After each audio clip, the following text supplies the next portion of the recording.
pred vsakokratnimi lokalnimi volitvami ožja okolica mesta Koper zažari kot biser. Nič drugače ni tudi letos, a izzivalci aktualnega župana Borisa Popoviča pravijo, da se za bliščem skriva še veliko neopravljenega dela.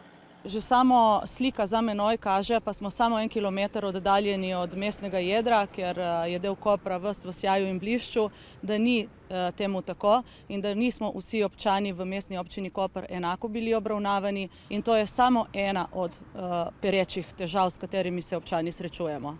Mojca Hiltrivič za županjo Kopra predlaga stranka SDS.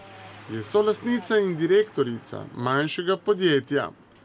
Neodvisna kandidatka Polka Boškovič, ki upravlja delo notarja, v tokratni volilni kampanji opozarja na stranpoti mestne oblasti.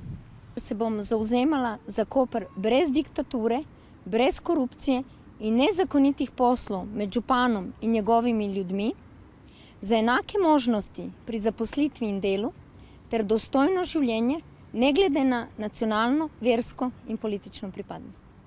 Zmagovalka državnozborskih volitev, stranka Mira Cerarja, v Kopru za župana predlaga samostojnega podjetnika Aleša Bržana.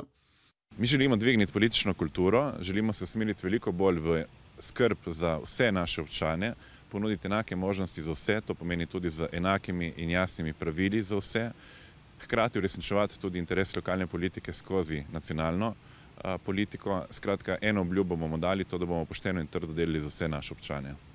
Nad delom aktualne oblasti imajo zadržke tudi v stranki Oljka, ki v Kopru za županskega kandidata predlaga Koljo Štembergerja.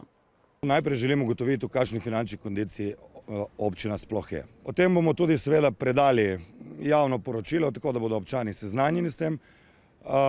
Sledili bomo našemu programu in aktivno pristopili k reševanju problematike brezposelnosti oziroma ustvarjanju ugodne gospodarske klime. Barve Združene levice bo v Kopru zastopal Tomaž Slavec, ki je zaposlen v veleprodaji večjega slovenskega podjetja. Če bo izvoljen za župana, obljublja finančno in poslovno revizijo občine.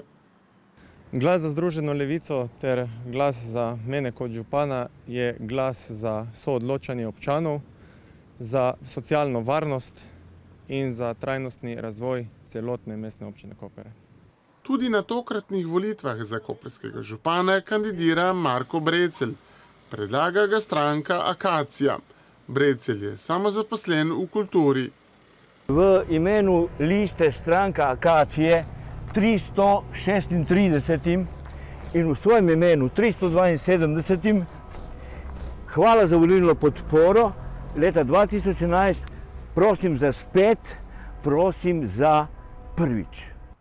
Županski stol bo tudi letos naskakovala Olga Franca, ki jo na to mesto predlaga Slovenska ljudska stranka. Franca dela v zavarovalništvu.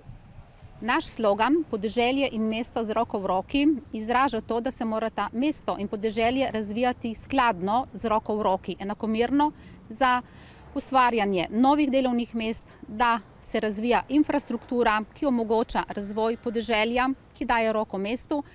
Barve Nove Slovenije bo v Kopru kot županski kandidat predstavljal Dorjano Dujmovič, ki dela kot poslovodja v neprofitnem zavodu.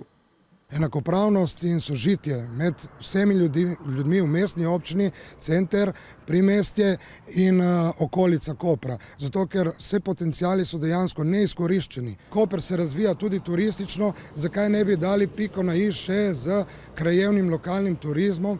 Aktualni župan Boris Popovič, ki kljub nepravnomočni obsodbi na 3-letno zaporno kazen kandidira tudi letos, se je predstavitvi odpovedal.